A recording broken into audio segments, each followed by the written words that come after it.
Hi, I'm P, and this is my podcast.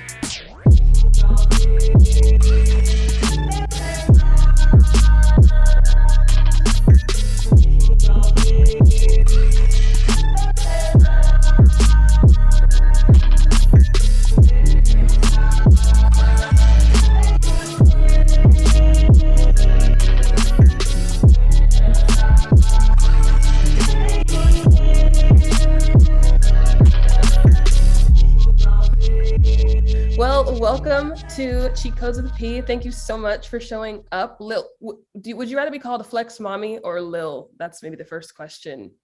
I feel like Flex is nice and casual. FlexMami feels like a government name.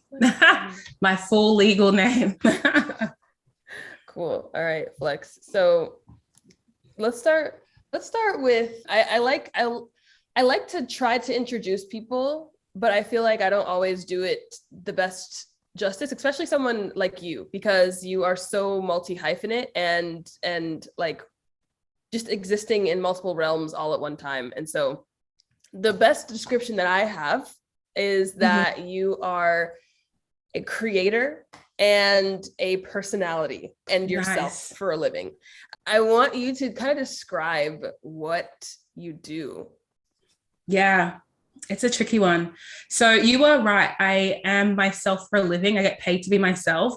But how those job titles manifest is that I am a DJ, an MTV presenter, a podcaster, an author. I own 2 companies, which I guess makes me an entrepreneur. And I model, not just influencing, just like actually modeling. Yeah, I'm pretty. Yes. Like, okay, so did you know that you wanted to do many things, or like that's the first question that someone wrote down actually. Like what was childhood Flex like? Yeah, I don't think I wanted to do many things in particular. I definitely recall being the kind of child who lived in a fantasy realm more than reality. So a lot of books, a lot of playing The Sims. When I thought about the future, I thought about it in fantasy, like what it could be like in a fantastical way. And I guess that my family and relatives would say things like, you should be a lawyer because you love arguing. And so I was like, I'll be a lawyer. That sounds awesome. And then people were like, you should get into fashion because you love to wear clothes. And I was like, I'll do that. I'll get into fashion. And then I guess as a teen, I think I treaded this weird oxymoronic place where I applied myself, but it didn't show in the ways that you'd expect. So in class, for example, I always had my hand up. I was always participating. I was always handing things in on time. Yet I almost failed high school because when it came to the assessments, I was like, wait, I don't understand. None of the information really sunk in. And so the whole idea of doing law, well, that went out the window because the marks weren't there. And then this idea of doing fashion, well, I went to fashion business school for less than a semester and dropped out because I was like, this is silly. I don't want to do this. So definitely someone who didn't know what they wanted to do, didn't necessarily have a vision, was pretty confident that things would just turn out right and well. But I don't think this is what I foresaw. Because see, okay, so the premise of my podcast, the reason for its existence is to allow people to like bend and mold their reality and kind of like point some cheat codes out in the world to be able to do that. It's interesting that you had this, it seems like you had a general energy to where you were headed. Like, I know that I'm going to succeed. I'm not sure how this thing is going to actually occur or what it looks like, but like, I know I'm going to aim over there. Yeah. And I feel like that's a big part of what I talk about with like everyone that I talk to. I'm like, you need to aim your energy somewhere. Like, don't let reality just kind of like willy-nilly express itself around you. And then you're at, I don't know, kind of like at will to life or kind of at the will of life, rather than you being like, I'm going to point somewhere. I feel like that pointing makes it so that you don't feel bad about yourself when things don't go the way you thought they were going to go. That general pointing. You played Sims. And that, I feel like it says so much. So yes, I played so much Sims as a child. I feel like it had an effect on my subconscious. How about you? How do you feel about The Sims? Absolutely, because for a second. I think what The Sims, okay, so if I recall what it was like for me to be a teenager, what I really struggled with was having the media I consumed match up with the reality of life. So Sims, for example, I was able to live out a whole lifespan in hours, in a day, by my own reckoning. I could have cheat codes, as you said, to have more money, to be in relationships, to do all the things I wanted to do, and small things like have the hair color I wanted, or be the weight I wanted, whatever it might have been. And so I think even having that kind of agency, even through an artificial game, gives you this idea that things can be chosen. It all felt really simple to me because I had seen it so clearly in this artificial form.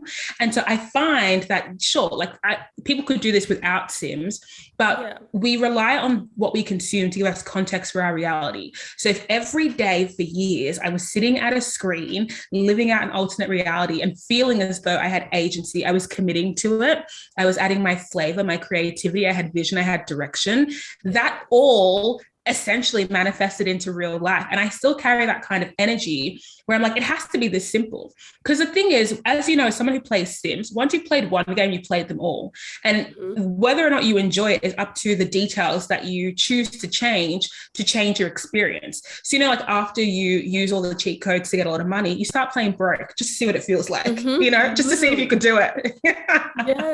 And so I feel as though that kind of approach to doing life and doing things has still stuck with me today, because I'm kind of like, I've seen the world, I've seen people, I've seen the path they could take. It's very clear. I know how things can be done.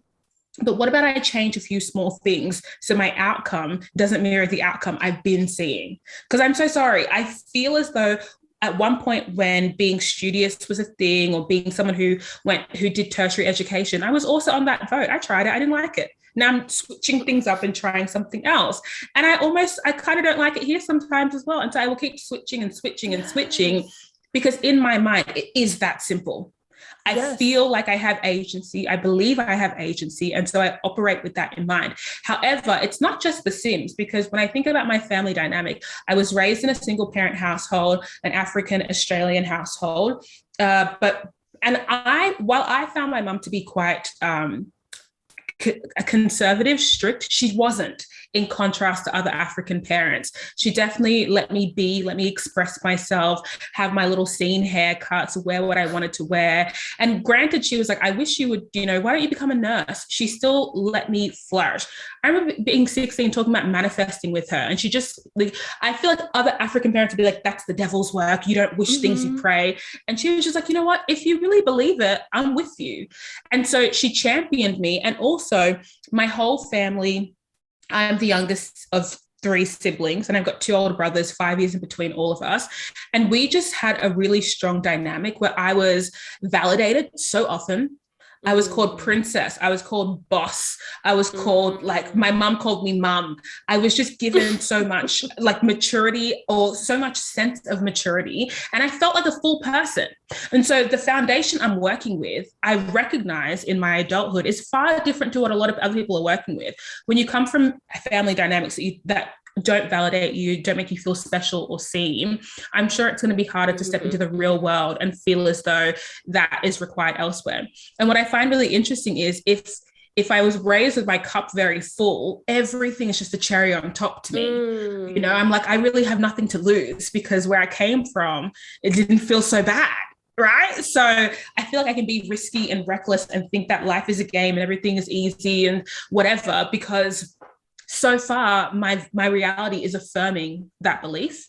And so, like, what came first, my mindset or my reality? Or maybe they just happen to, coagulate together at the same time.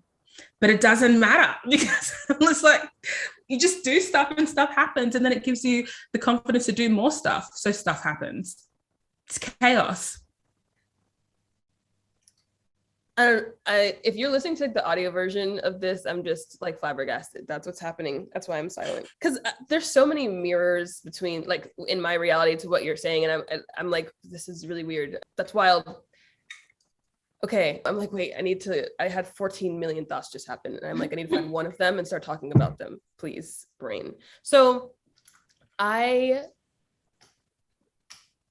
thinking about like your mindset affecting your reality. So that the idea of your internal world manifesting into your external world. I'll just ask the question that was written down about this. Your book talks about manifestation, and looking at your content, I wouldn't be able to tell that you're into it right away. What are your thoughts on manifestation? That'll be the blinking. I love that. And I love that question. And you can't tell I'm into manifesting, because the way that the internet has bastardized the concept is very frustrating for me. I am someone who is spiritual, but I don't like when things get kind of drowned in pseudo spirituality.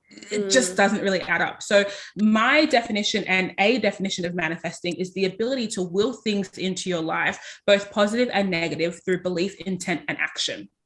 And what you think willing is, whether you think that's actually going, getting it, whether you think it's, persuading others to do it for you, it's just the ability to it's just you believing that your behavior, your intent, and your belief systems impact your life. And some people don't believe that. I know a ton of people who think that life is random, life is chaos, nothing I do will impact my future or my present. I just do things and things happen.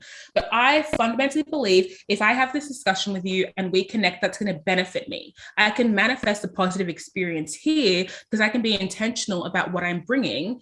I can believe that we're going to have a reciprocal exchange, and I can act in a way that that is more conducive to that outcome. That is very simple to me. But again, I feel like I have agency. And so the reason why I don't talk about manifesting often is because people think manifesting is the process of wishing, wanting, praying things into existence. And while I believe in God-ish, being raised religious, I don't think that's very powerful. I don't think it's a very motivating tool for the average person. How do we go from like, I don't have what I want, to like, if I just wish really hard, I'll get it? No, you're delusional. It's not how it works. And not everybody's delusion is conducive to reality. Mine is, but not everyone's. And so I wrote about it in the book, and I wrote about it at length so people could understand what I meant. And even this idea of manifesting, we can look at it from a scientific lens, and we can start talking about the way your brain actually perceives reality around you. Because once you find out that it's really hard for your brain to differentiate between reality and the imagined fantasy, you start to think, well, if my brain doesn't know that when I watch horror movies, I'm not experiencing the fear, then what does it do with that information? Yeah. And if all day I listen to heartbreak music and my brain doesn't know that secondhand pain I'm experiencing is not my own, what does it do with that information, right? And then you get to things like subconscious, right? Your subconscious mind stores everything you've ever seen, heard, smelled, experienced, indirectly, directly, passive, intangible. It's all there. And so when you think, wait, if everything I've ever seen and will ever see is in my brain, then surely I've got to be more consistent, more paranoid about what I'm actually letting my brain hold on to. And so it all comes down to this. Manifesting is just giving your body, your mind, your brain something else to focus on with intent, because so much of your behavior is done on repeat, subconsciously and passively by your brain. In the book, I talked specifically about this process your body does called homeostasis. And it's the reason why you can blink without thinking, breathe without thinking, walk without thinking. Basically, your body looks for patterns. And once it finds this pattern, it puts it on repeat. So you don't have to think to do it. It's optimizing the way your body is working for you, which is so fantastic if you really think about it. If you had to think about making your heart pump blood, imagine the stress. Imagine. So think about all these things that you are able to do without thinking: pouring water, walking, breathing, pumping blood, pumping oxygen through your body. This is homeostasis, the actual practice of your body finding patterns and putting them in a loop so it can do it subconsciously for you. Now, the thing about homeostasis is it also works in your mind, in your brain. And what it does is it looks for consistent and specific and repeating thoughts. And then what it does is it puts those thoughts on repeat in the back of your subconscious, because it's like, wait, well, why would you keep consciously and actively thinking about it when we can just do it in the background. So imagine if you really live a life where you believe that men aren't shit, life is really difficult, I suck, things are hard. Your brain's like, oh my God, I love this game. Let me put that on repeat for you. So it's just in the background at all times. And before you know it, even if you were saying it passively, randomly, now your brain's like, don't worry, babes, I know you best. And we've got that on repeat. And what you can't do is train your subconscious mind. So once it's there, well, good luck, right? And the worst thing about it, because you might be thinking, well, I'll just train my mind, right? I'll just tell my mind I want to think differently, and then we'll do it. Well, here's the thing. When your brain and your body has put something in homeostasis, it's fighting so hard to not ruin the loop, because it doesn't want to let you down. It's like, no, we got this. So when you start operating outside of the pattern, let's say your whole life, every day you said, oh, life is so hard, everything's impossible. You've heard this podcast, now you're saying life is easy. Your brain's like, no, it's not, and gives you the pep talk, gives you the same old double time. And it sends you fight or flight receptors, so you can be, because it's like, something's wrong. We've not done this before. Why are we thinking differently? No. So now it sends you feelings of nerves, sends you feelings of anxiety, gets you in the proper mindset. Those intrusive thoughts start coming back. Come on now. Yes. And so when we think about manifesting, it's just focusing, doing, believing, intent, action, again and again and again and again. yes, because you have to, like, that concept of like fight or flight coming in when you're trying to change the pattern. That's what I call it, like vibrational. I call those patterns vibrational inertia. And then when we interrupt our vibrational inertia, it's like the inertia tries to call us back into it. It's like, wait, no, we were going at this velocity, at this angle, this speed. You can't just suddenly start going at a different speed, or like what's going on? No, we're supposed to stay in this type of orbit. And it can like, when experiencing a change, it can be really rough when you first experience that change, because you were going, there's a velocity, there's a trajectory that you were kind of going on, and then moving suddenly can just be jarring. I call it being triggered or experiencing tension is often a thing that happens when you try to change patterns. But that's another beautiful way of expressing that. And I had a question about the subconscious that was in here. Okay, so did you so you started talking about manifestation when you were like 16, which isn't normal. I feel like there's not a lot of people who knew about that when they were 16 years old. Did you ever get into like subconscious work between then and now? Have you ever looked into like neurolinguistic programming? Yep. Look, the thing about me is I like to learn to apply. I don't like to learn for learning's sake. That's not really my vibe. I only learn to improve my direct primary function, which is like living my best life in this bubble. And so even this idea about learning about my brain, neurolinguistic programming, mindfulness, all of these things, to me, I'm like, these are all tools that help me deal with this better, but don't actually change anything. It's like when people go to therapy and they're expecting one session to change their life, and it's like, no, it just gives you more context for who you are, and perhaps with continued context, you'll feel more motivated to change something. Me, I'm quite happy with where I'm at. I'm quite happy with what I'm doing. I'm quite happy with how I perceive myself in the world around me, that I'm not motivated to go deep and start changing the inner workings for what kind of outcome. It could potentially be great, fantastic, but right now for me is pretty great and fantastic. And something about, it's interesting having written technically a self-help book, a self-development book, because my relationship with self-development is pretty fickle as well, because I think that, like, as someone who used to be an avid consumer, it can do this thing where you start to believe that you just can't be fine as you are. Like, people learn about their trauma and now feel as though their personality is trauma defined. People learn about their intergenerational context, or where they came from, or race or identity, and suddenly they cannot fathom going on as they were. And it's like, well, that's not where I'm trying to be. It's just giving me context to do this better, not to trap me into a reality that's not conducive. I don't want to be heavy, sad, frustrated. I want to feel active. I want to feel like I have agency. And so there are some things you could change, but if it was that simple, we'd all be doing it. And I don't want to be a slave to change for changing's sake. I'm kind of like, I'm half trash and that's all good. I love that. I love that because I feel like there is a balance between acceptance of self and then like, okay, maybe I want to grow a little bit over here. But that's what I find that I'm in a state of is like, you know, I get a little anxious. I'm paranoid about people. I don't like people like that. And I'm like, I'm kind of cool with that aspect of myself. And I'm a little mean. Like there's certain parts of I'm like, I'm cool with those. I do want to be more confident. So I'm going to like work on that a little bit because I like that energy. I'm going to bring a bit more of that in. And I do find that a lot of times we can like over-identify with things. When we learn a new thing, it's like, this is who I am now. When I started learning about astrology, for instance, I was like, I'm a Scorpio. And then they kept saying that we were like jealous and possessive over and over. And I'm like, I don't know if I'm that. Am I jealous and possessive? Am I? You start squinting. Like, you're like, I don't really know if it's hitting like the rest of it was hitting. Yeah. And so, you know, just being careful with over-identifying with tools, really. And it all goes back to intention. Like, what are you using the tool for? Because my journey into self-development was a response. It wasn't just like I was sitting in my little cocoon and I was like, I want to be better. It's like, no, I have to be better.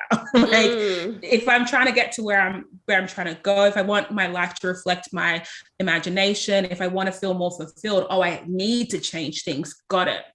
Yeah. And some things I just don't care about that much. I'm like, it would be good if it changed, but I just with all the hours I have in a day, I just cannot be stressing myself out. I want to enjoy it also. I would like 90% of my time to be enjoying the fact that I'm alive with these, because I think we only get one of these consciously, at least, that we can remember.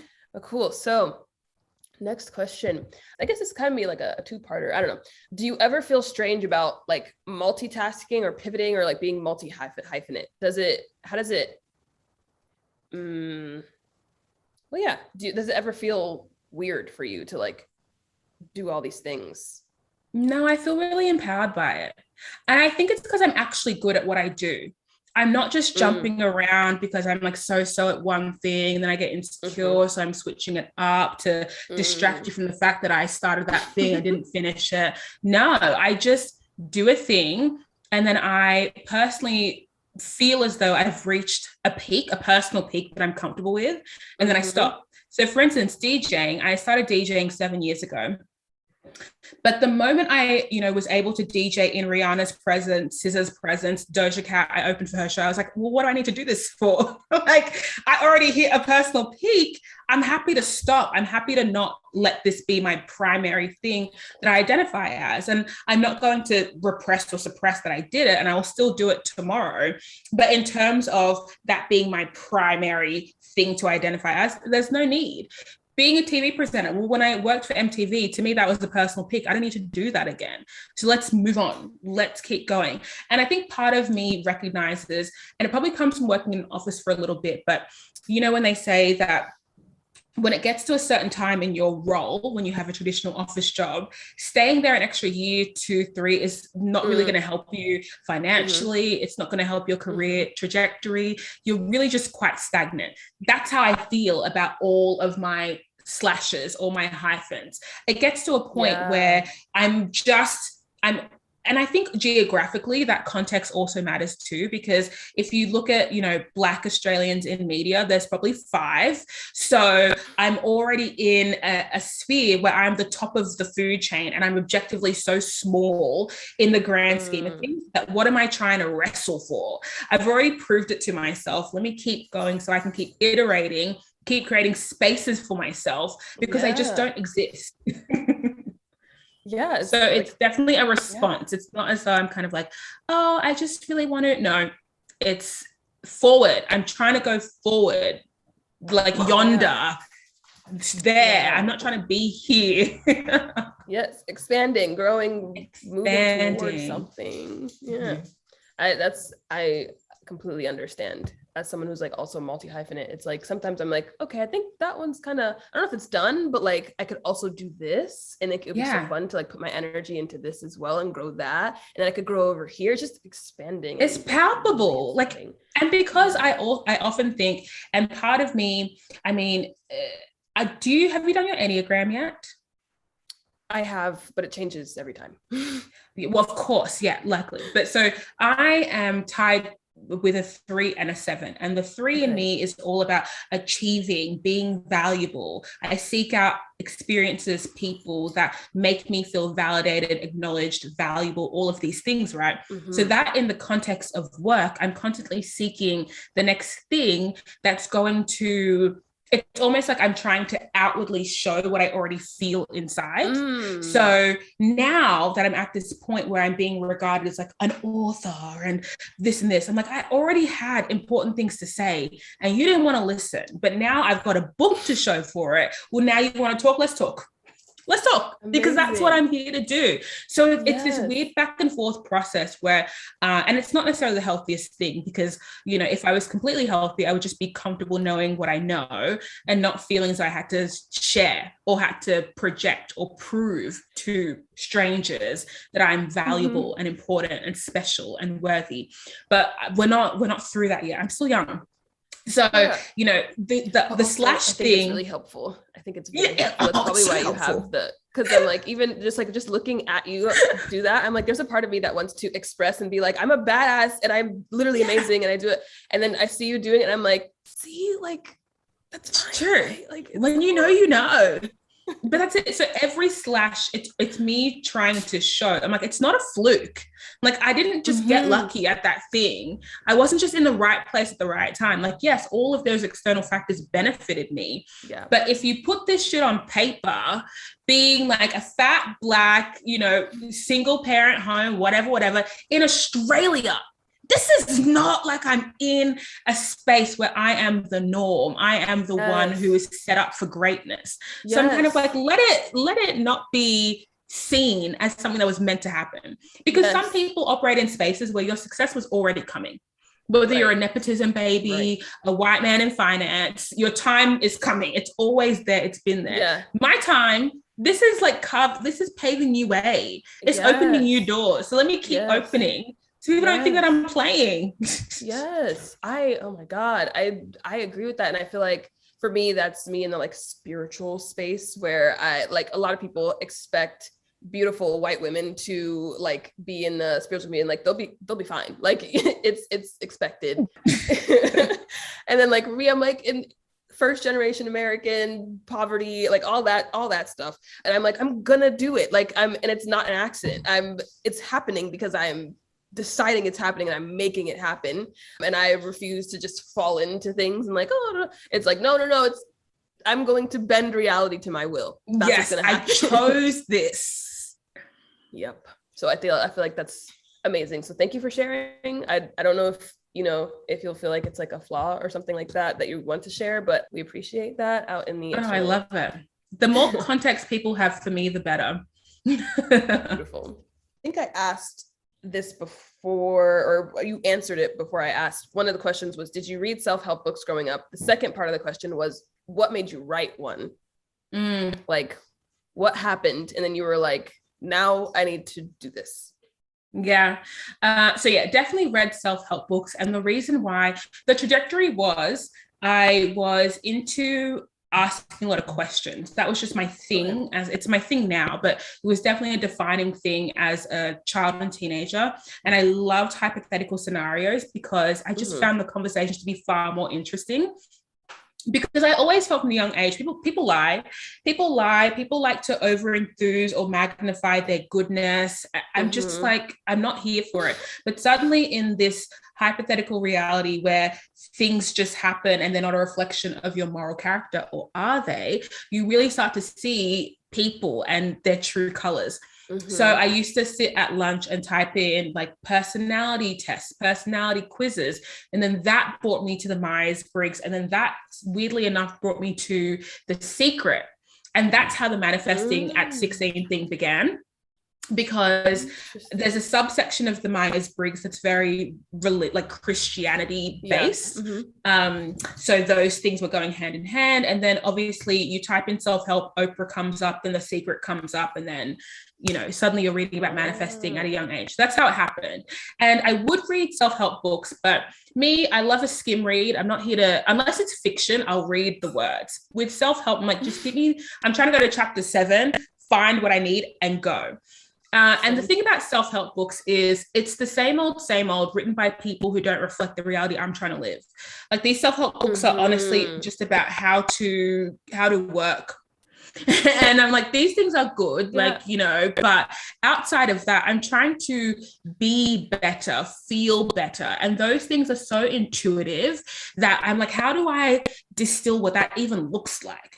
And so I had to kind of reverse engineer and what have I learned that's helped me do these things? And so the second question was, what made me write a self-help book? Was that it? Yes. So, okay.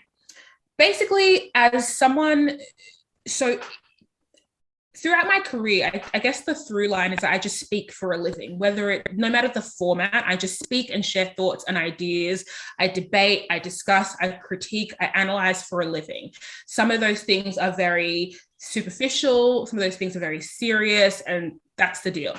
So when I got approached to write the book, initially they were saying that the publishers that approached me, and a few did, were saying, you know, influencers are really cool. And so young girls want to be influencers, write a book about how to be an influencer.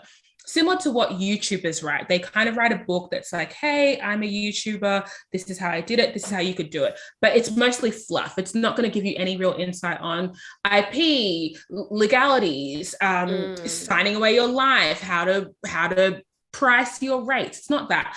And I was like, I don't want to do that because I'm not interested in that. And I only want to write about things I'm interested about. And so they asked me, what are you interested about? And I said, I'm interested in self-mastery. I'm also interested in people, how they think, how they feel, how they rationalize, and how most people are stuck between contradictions. You know, like they want, but they don't do. They see, but they don't hear. They listen, but they don't speak. And so I'm like, I want a space where I can express or give people the tools to self-introspect. And they were like, so you want to write a book about personality typing? And I was like, well, no, I'm not credible. Like, I don't want to do that. I want to write something where it can be of benefit, but the actual chapters speak to a different skill that somebody can use in their own personal circumstance to have the outcome they want. And a lot of self-help books are like, hey, how to win friends. It's like, well, maybe I don't want new friends, but I'd like to know what those skills are just in case, you know? Or it's like 7 habits highly successful people have. And it's like, oh, what if I'm not trying to be highly successful? You know, I'm just trying to like learn a couple of things.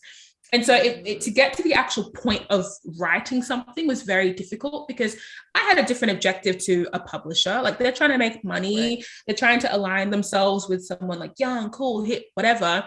And I wanted an opportunity to finally talk about what I thought mattered, not to try and bend the theme to suit Instagram or TikTok or to be perceived as this or that, just to write what I wanted. And I thought, I want average people like myself to be better in whatever way better looks like to them. And I want them to know how to do it. I want them to feel like if they wanted to, they could, not to feel pressure to do anything with that information. And I guess I was just getting so frustrated of people perceiving me as somebody who had always been smart, always been able to critique, was just destined for greatness. And so part of me was like, no, I want you to know that like, while I feel exceptional, I'm not. And I'm not just like you because I actually do shit. I put my pen to paper. I get things done. I believe in myself. I have intent. And so I act. So we're different in that sense. But like, I'm not special in the way that it's exclusive to me. You can do this too if you really wanted to. Yes. And so when I started writing, I was like, fuck, if I thought to myself, if this is my only opportunity to say what I feel and get it all out on paper, what am I talking about? And then it just came out of me. I was like, this is it. it's about success, but not in the career sense, in like, how do you maintain having a lust for life? How do you get to the end of your days and think, oh yeah, that was enjoyable. I really did like living. That was really fun.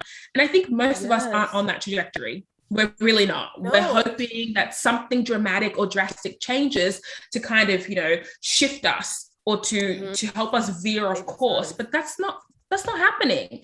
And so the reason why I called it the success experiment, because I thought realistically, how to do life better is not new.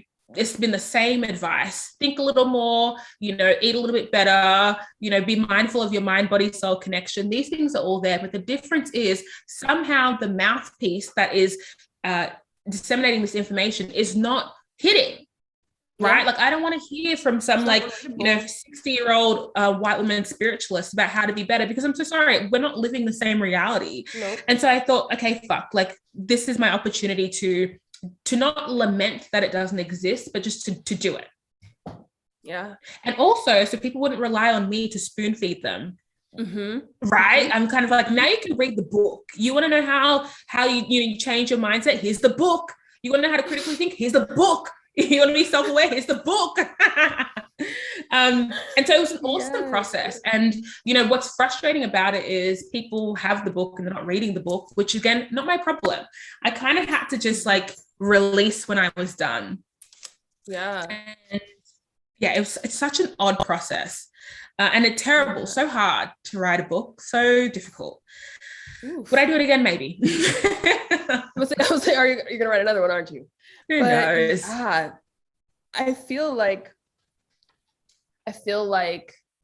there is, so if I like to zoom out and look at the world, and I feel like the trajectory that the world is trying, not the world, but at least like the Western world at this time is trying, the trajectory that we're trying to move into is that we're creating a society that is not production based, but creation based. Like it's not like, we're not industrial anymore. It's like moving past into being industrial and into, well, I think we technically already did that, but like just creating for creating's sake. And I feel like for us to move into that space, we need to see people doing it who are accessible. Like, it's like you look like me, or you sound like me, or you had a similar upbringing to me. And I thought that only those people could do that thing.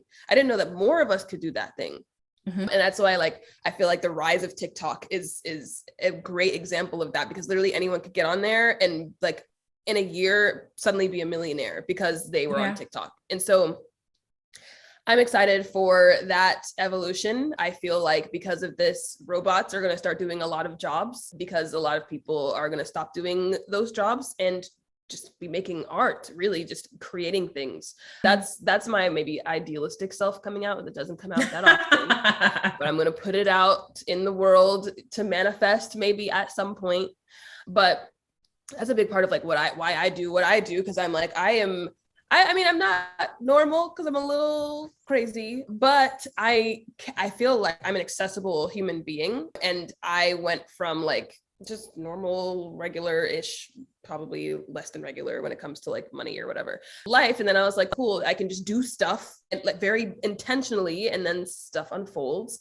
So I'm very excited about the work that you're doing, because I feel like you're doing it in a way that's it doesn't seem insane. Like, it seems very matter of fact. It's very practical. It's like, yeah, you do this and that and this, and you connect with yourself like this, and then that happens. It feels like a math equation, which I think is very comforting to a lot of formulaic. It's pragmatic. It's just not like, and of course, like, that is not my default. I'm an Aries sun, Pisces rising, Aquarius moon. My default is not pragmatism.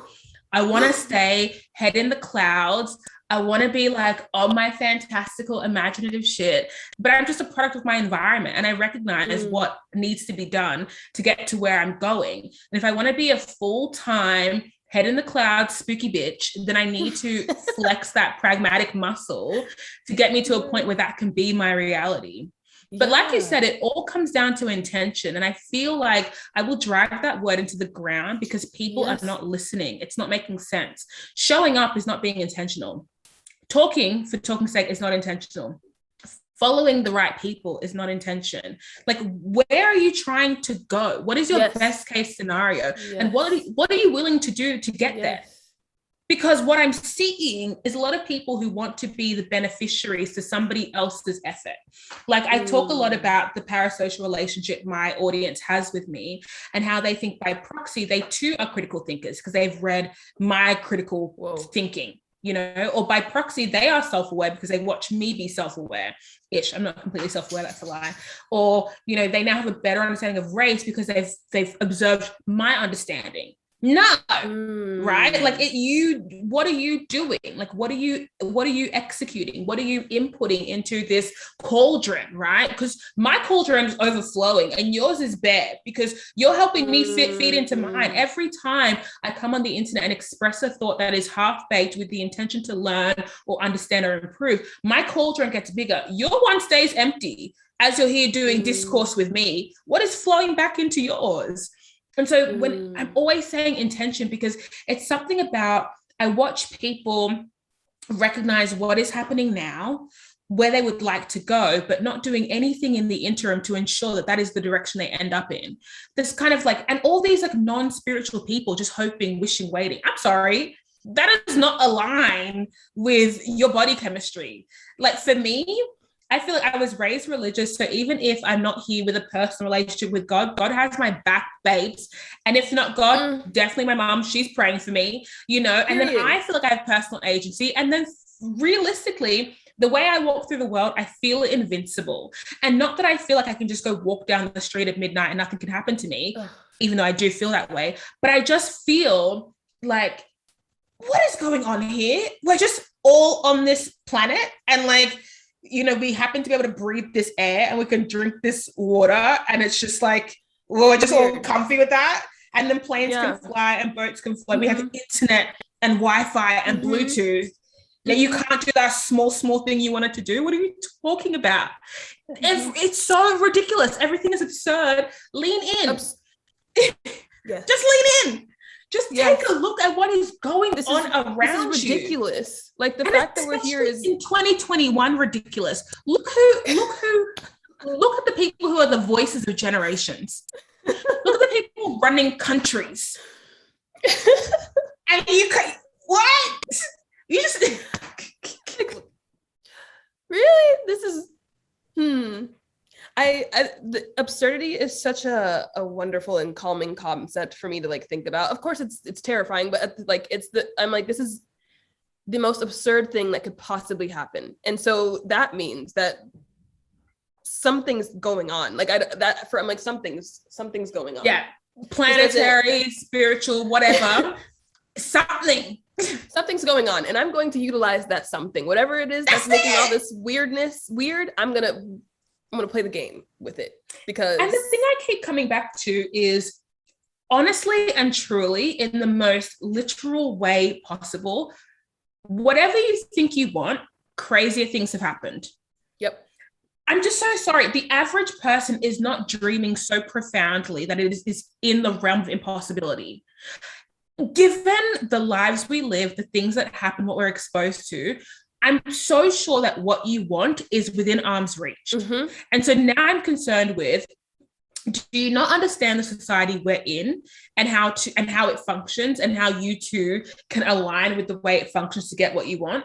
Because that's an issue, right? You need to really understand external factors that inhibit your success. I'm talking nepotism, glass ceilings, the way people perceive your gender, your race, all of these things you need to understand, so you can now use this information to inform your internal behavior. Because the thing about me is, I don't walk around thinking that I'm changing the world. I'm not reinventing any wheel. I'm taking what I know works based on observing the world around me and slightly rejigging it so it is sustainable for me to keep doing. And also, so the actions that I do are conducive to the outcome that I want. I'm not just doing to do. Yes. And it's so interesting because I have 4 staff members, right? So 4 full-time staff members. And it's so interesting trying to instill these values into people who work for me, because it's a whole different way. Usually it's your boss who's really rigid and pragmatic, and it's like, there's one way to do it and everything's a binary. And I'm like, no, babes, this job is a stepping stone, right? What do you want? Let me help you get it. You want to do exciting things? Let's work towards that. And it's interesting because, you know, I know that if, let's say, for example, whoever's listening that might know me, if I'm your only source of inspiration or your only source of agency, you need at least 4 or 5 more. Yeah. Because what you need to be doing to combat all the conditioning you've done, all the programming that's been done to you, you need a village. You need a team. Yes. It cannot be just you every day. Like, you know, you need to check your friends, check the people, check the media you're consuming, and decide to make changes that actually impact your reality. And this is the reason why I say that actually impact your reality, because the thing is, when you look at how to better yourself in a generic way, it's immediately yoga, immediately meditation, immediately, you know, affirmations. And while that may work generally for a general kind of betterment, you're a unique person with complex, unique wants, complex, unique needs, complex, unique pasts. All of those things combined will give you a much more clear guide or blueprint to getting what you want than this vague, I use the Headspace app, you know, for 10 minutes a day. No. You are your blueprint. Yeah. Anything you need, want, desire, you already have that insight. And I know people have this because as soon as you give someone the hypothetical scenario of like, if you never had to work again, or you could design a reality of your own, what would you have? What rules would you have for life? Suddenly people can think. Suddenly they can be imaginative. Suddenly they've got ideas about how they would prefer things to be done. That is your guiding path. Stick with that. Yeah. Because at the very least, you now create your own bespoke metric for what you define as important to you, right? Yeah. And it just so happens for me personally, the things that I value closely align with the things that capitalism values, right? So it's easy for me to go down this path and do what needs to be done. But if you are someone who wants to live free, enriched, to do good, to be altruistic, then you can't be here talking about, I want to go work for a not-profit. You know how capitalism works. Don't try and delude yourself to thinking that in this system that is like built off the backs of exploitation, that you can now do good. Sure, in the context of doing bad, you can do some good, but get down to like the basics of what you're trying to achieve. And if it even really matters to you. Because for me, I care about maybe 5 things realistically. Yeah, I have thoughts about a lot of things. I have so many thoughts, but caring, no, I'm good. Yes. I literally talked about this yesterday, where I was like, "What?" I'm like, I want people to get down to the essence, the bare essence of what they want. Like, get all like as far down into the bottom of what you want as possible, and figure out what you want. Because sometimes I feel like people get overwhelmed because they're like, there's so many things everywhere. But I'm like, yes, but you don't want all those things. You don't want those things. You don't. Like, let's be honest. And like, let's say they're like, oh, I want a house and a car, and and like, if they do want that, sweet. But sometimes I'll ask people, I'm like, okay, well, why do you want a house? And they're like, oh, and I'm like, okay, well, what about a house appeals to you? And they're like, oh, I want to be able to like decorate it. And I'm like, so you want to design, like you want to decorate. So you want to be creative. Yeah. And I'm like, let's get down in there. Just 100%. So that because there's so many, I feel like when we like look at the surface of things, there's so many things on the surface. There's like all these distractions, all these words, these also like limitations, and they exist very much on the surface. But then when you get really, really down, like for me, I'm like, I know I want freedom. I literally have everything I want, which is like wild, because 3 years ago I'd been like, huh? But I'm like, I wanted freedom. I only work 10 hours a week now. I wanted money. I have like a 6-figure business now. I wanted love. I have my soulmate partner, and I'm like, cool, I got the things I want. And so like I got down to the essence of what I want. Of course, I got other cool, sweet, awesome things, but the essence is what got me there. So I'm glad you brought that up as well. And I keep trying to think, like, you know, if we weren't talking to us, people who somehow managed to understand each other quite well, for complete strangers, then what kind of information will we need to feel as though this message would really resonate? You know, what if you're someone who's like, I don't have the agency you have. I don't feel invincible. Every day I go to a place and it affirms that I am just a cog in the system and I can't get what I want and I can't do what I want. And to that I say, if you want a radically different reality to the one that you have, you need to make radically different decisions and radically different changes. You can't be doing small, mulling along and expecting grandiose things to happen. You need to take a risk, and you need to believe so much in the thing that you're taking risk on that the outcome is worth struggling for. If you think the reality you have right now is rock bottom, well, then thank goodness. There's no way to go but up. So quit, one of the move. Hitting that like bare bones wall where there's like, what else can I do? Exactly. Like, what else can I do now? Because I have already experienced maybe not the worst, but like, it's been, rough. And so what can you do differently? Like, why not? Because it already sucks. So like, at least that's for me, trigger warning. I was like suicidally depressive for some time. And I'm like, well, I could either leave the planet or like be insane and think that I could get whatever I want. Like that's literally, that was my logic, which probably sounds stupid to some people, but I'm like, what? I'm either gonna go or I'm gonna like get what I want. So I'm gonna do it. I have to try and see. And honestly, I think the other thing people need to be a lot more considerate of is that they need to be opportunistic. And I say that in the sense that every day you're given an opportunity to go against the grain of what you prefer to do. So, and it could be on small scale. Like every day you might go home after work and you avoid going out with your friends. You always say no to invitations. It will take one moment for you to say yes to an invitation, to go out, enjoy that, have a deep conversation unprovoked, exchange a number with someone, agree to go to a picnic with them.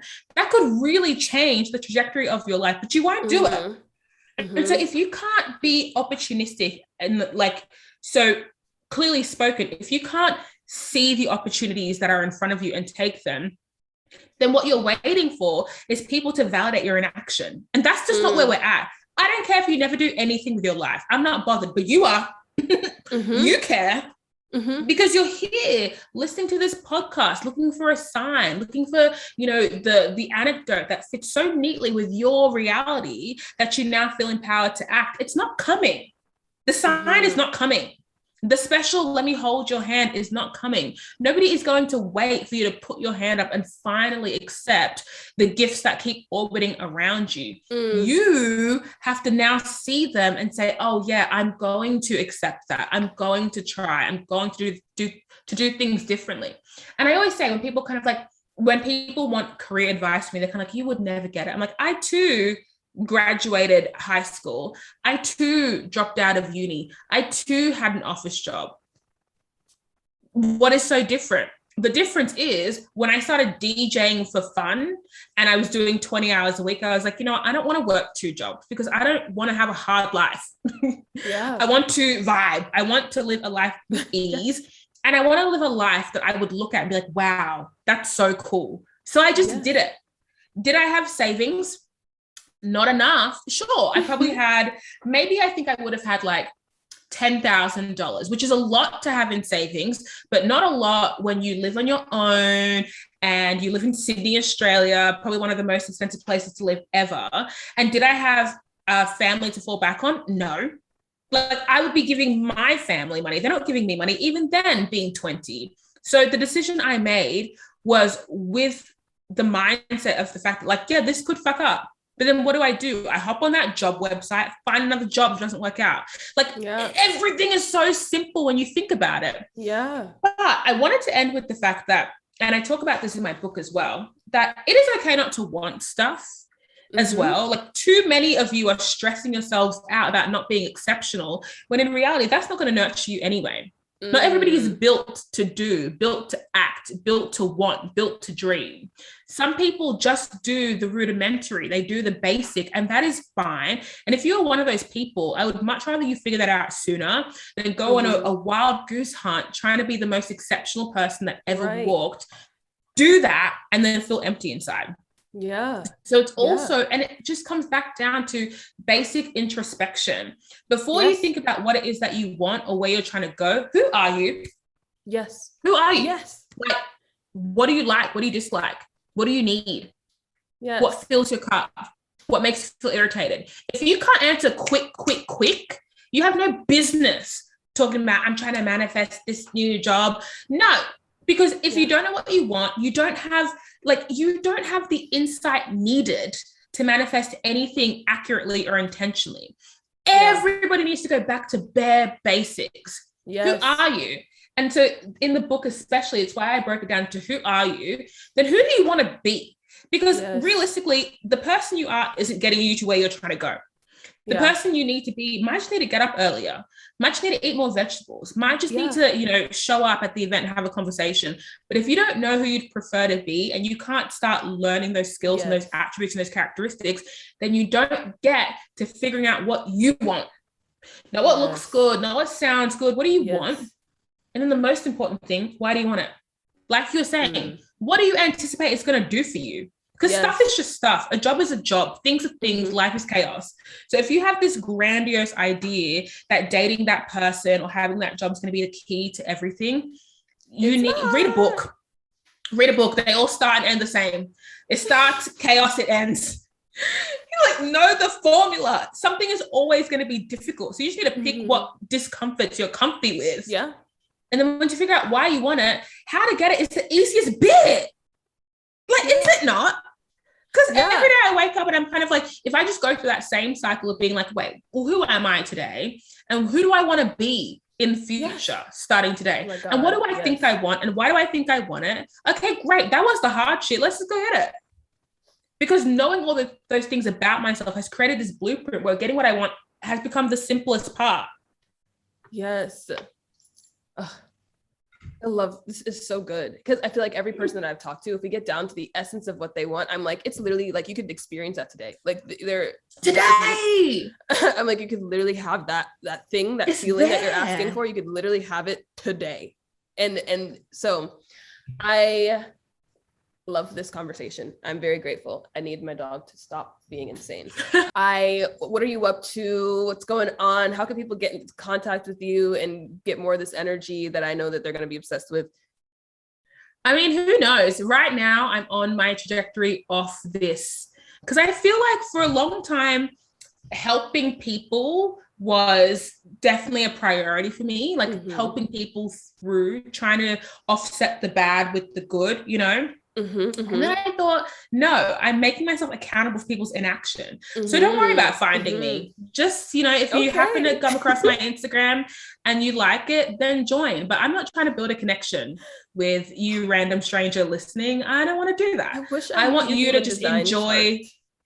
Oh, I'm a manifesting generator. I can send you. Sorry. Okay. Yeah. Because I was like, do you have a fifth line? Do you know? I don't know, but I will do it again and I'll screenshot it to you and you can. Thank you. You can. Are you a 3-5? Do you do human design readings? Yes, that is my career. Okay, I will just book one. Okay. And then you can do it for me. But amazing. Yeah, I'm just kind of like, I love people in the way that I like knowing things and learning things. But also I have this issue where I assume that what I learn about you will now reflect in your behavior. And that's not the case. For example, it's like, let's say I'll talk about, a guy I've dated, right? I will know based on how they behave that they're martyrs who didn't grow up in conflict positive homes. And so they don't know how to ask what they want. They won't create environments where what they need is a priority. And so I will know that. But what does that doesn't serve me to tell you about you. Right. I want you to know that so you can now, yes, change your behavior so we can just know things and keep changing. That's not how the world works. And so I think when I'm having these discussions, I only want to have them with like-minded people and those who are not on a similar trajectory, that's not my business. And you can still consume me and buy the book and listen to the podcast and get what you need on your own time. But I feel as though I'm done making it my ministry. It's just not. I'm not there. I'm here. And in order to go Yes. back there to where you are to bring you here, it's just not, I only have limited time, limited conscious time in this life. And now I got to focus. And I am my focus. I love this so much. Thank you so much. Should I be doing a human design basics reading or an intuitive human design session? Do basics. That'll be good. But I'm elated. So thanks for making my morning. Appreciate it.